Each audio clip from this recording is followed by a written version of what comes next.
Agora, a árvore dos ropalóceros, portanto, que é isso que nós vamos começar a estreitar aqui até chegarmos às espécies, nós temos que identificar espécies. Portanto, nós temos 5 famílias. A família mais diferente, mais distinta, são os hesperídeos. A família Papilionidae, que na Europa tem muito menos diversidade e em Portugal só tem 3 espécies, a família Pieridae e depois 2 grandes famílias com muita diversidade, Lycaenidae e Nymphalidae. Principalmente Nymphalidae é que tem, isto são tudo subfamílias, várias subfamílias e maior diversidade. Então vamos começar a mostrar o aspecto das borboletas de cada uma das famílias. E a identificação das borboletas faz muito pelos os padrões e pelas características e pelas cores das asas. E a família Hesperidae é a única exceção, é aquela que tem umas características morfológicas um bocadinho diferentes de todos os outros ropalóceros. Para já, as antenas, aquela coisa que em biologia uma regra só é feita para ser quebrada, não é bem em massa, é uma massa um bocadinho mais alongada, ok. Mas sim, não é como nos macroheteróceros, nos heteróceros. É de facto a família que está mais perto evolutivamente dos heterócera. O que é que nos permite logo dizer que é um Hesperidae? Tem de facto o corpo muito largo e o tórax aqui muito largo, uma cabeça muito grande e a inserção das antenas é diferente de todos os outros ropalóceros.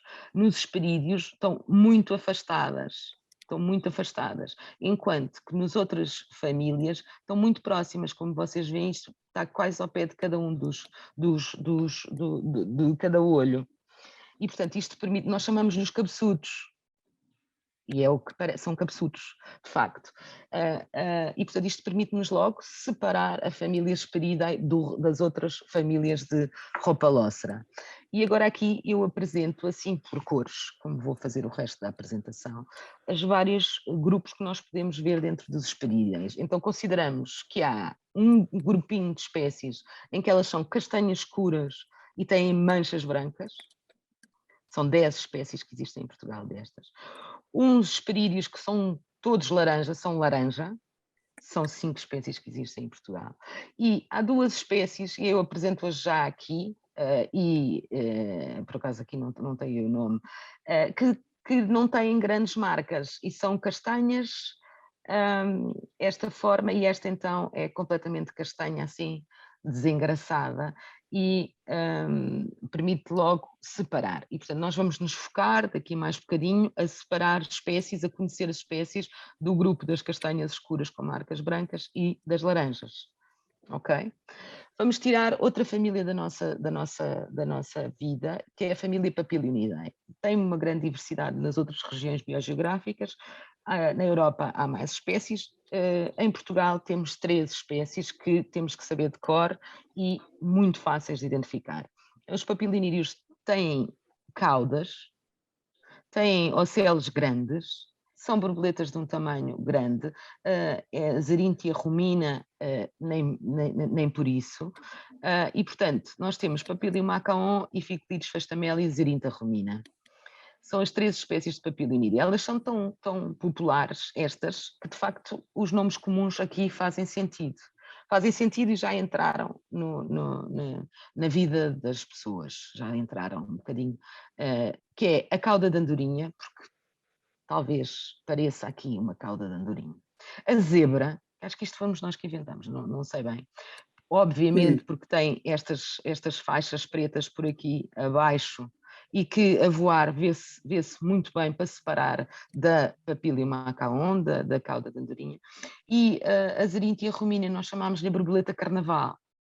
Carnaval, porque isto quase parece uma máscara de carnaval, não é? Este padrão todo muito complexo e bonito, e depois porque ela voa muito cedo no ano e corresponde mais ou menos ali na altura do carnaval. Portanto, estas 3, de facto, nós temos que saber na ponta da língua e já aliviamos mais uma família da nossa vida. A terceira família são as brancas e as laranjas amarelas, com poucos padrões nas asas. E na família Pieridae, nós temos também, como nos hesperídeos, nós vamos ver 3 grupos. Vamos ver aquelas que são uniformemente brancas, que têm muito pouco de, não têm padrões complicados, e são, o que nós vemos a voar é uma coisa branca. Aquela que no reverso das asas, isto é muito importante nas borboletas, nós vermos a face superior e a face inferior das asas, tem sempre lá qualquer pormenor do padrão que nós temos que verificar, e aqui na asa posterior, na parte, visto por baixo, portanto quando elas estão pousadas, e isso é bom porque nós identificamos mais ou menos as borboletas que estão pousadas, nós temos que esperar que elas pousem, mais ou menos, têm manchas verdes, têm manchas verdes na asa posterior. E amarelas, laranjas, assim, uniformes, são outro grupo também muito fácil de identificar. Portanto, Pierídeo, vamos ter estes 3 grupos. Começa a diversidade a aumentar e começa a coisa a complicar um bocadinho. Nós hoje vamos ver mais ou menos a diversidade que está aqui no guia das borboletas comuns. Um bocadinho mais, mas são mais ou menos 62, 63 espécies, vocês vão aprender hoje em 3 horas. Da família Lycaenidae, aqui são borboletinhas pequeninas, têm as antenas normalmente assim riscadas a preto com tracinhos brancos. É muito característico os ocelos, têm muitos ocelos, e a identificação tem que ser feita vendo o reverso das asas. Não vale identificar, bom, com exceções, não vale identificar Lycaenidae só por cima. Tem que se ver o padrão de baixo. E aqui, mais uma vez, vamos tentar fazer grupos para entrar na diversidade pelas cores.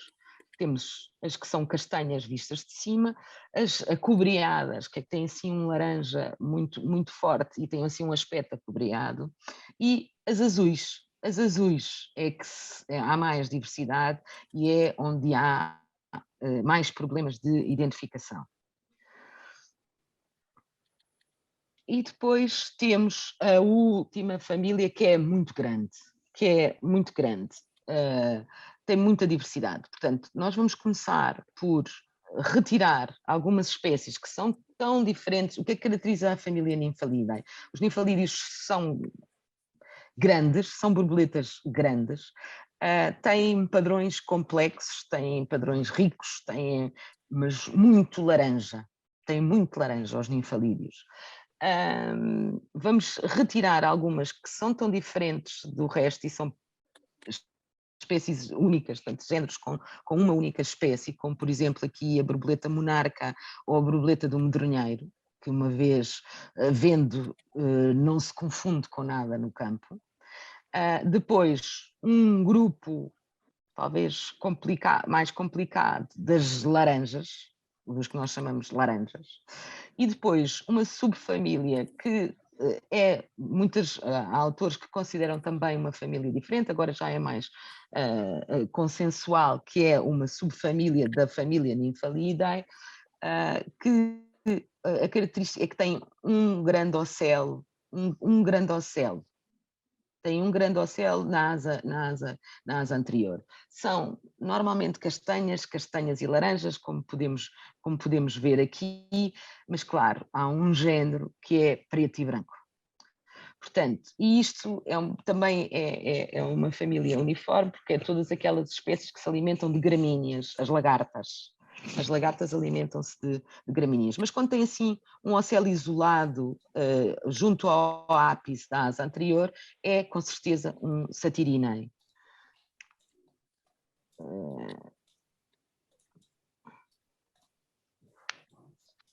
Pronto, outra borboleta que eu chamo de ninfalídeos inconfundíveis, que eu gostaria já de tirar daqui da nossa vida, é a Libitea celtis. Esta borboleta é muito particular, poderá aparecer no sabor, tem um recorte as asas têm um recorte completamente único e ela tem um focinho muito marcado. E, portanto, visto uma vez, nunca mais esqueço. Portanto, estas duas eu já falei.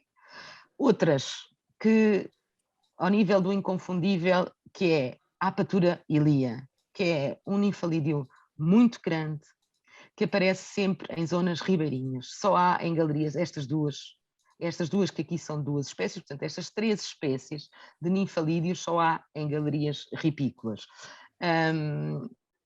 E só há no norte de Portugal.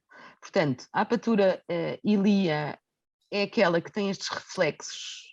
Portanto, dependendo de onde bate a luz, as asas podem ter reflexos violeta, é um bicho muito bonito e com grande capacidade de voo, e as liminites, de alguma forma, são parecidas com a Apatura ilia, mas têm uns padrões diferentes. Portanto, se nós virmos alguma coisa disto, nós com certeza somos logo levados para ou liminites ou Apatura ilia, e depois vamos diferenciar com a ajuda de outros guias que não este das borboletas comuns, as duas espécies de liminites. Outra, ai coitadinha, esta até está tão ampliada que ficou assim. Outra que nunca mais nos esquecemos é esta coisa lindíssima, que também só existe no norte de Portugal. Norte, apareceu em ação viu-a em São Mamede, portanto, eu quando chamo norte, centro, norte frio, uma coisa, o norte mais alto e portanto chega a São Mamede. Uma coisa, não, o meu norte não é o Minho, o norte vai por ali abaixo, é aquela um bocadinho aquela região que eu mostrei há pouco, que é, esta também tem direito a nome comum, é o pavão diurno. Isto porque há um pavão que voa durante a noite. E, portanto, com estes ocelos assim enorme e este laranja, uma pessoa nunca mais se esquece. Isto é o aspecto das tais laranja que eu vos falei. Portanto, uma pessoa que está a começar a identificar borboletas fica um bocadinho atrapalhado também. Não é? Porque elas parecem todas com imensos padrões, todas laranjas, como é que uma pessoa se orienta nisto? E, portanto, eu aqui organizei pelas as duas subfamílias com mais diversidade, e será tudo por ver pormenores de padrões das asas, e todas elas se diferenciam bastante bem, com exceção aqui deste grupo e destas espécies que são as meliteias, o género meliteia, que de facto são mais difíceis de identificar. Por último, as tais que têm o ocelo grande, a subfamília com o ocelo grande na asa anterior. E, portanto, aqui mostro-vos a diversidade dos géneros que nós podemos ver. Portanto, tudo muito comum e tudo coisas que vão aparecer muito nos nossos transetos. Portanto, umas são de maior dimensão, isto é mesmo uma borboleta grande e característica de zonas florestais, que é muito castanha, mas lá está o ocelito, o tal género que é o género melanargia, que são pretas e brancas, a maior diversidade, que são assim castanhas e laranjas, ou assim vistas por baixo, ou como esta, ok?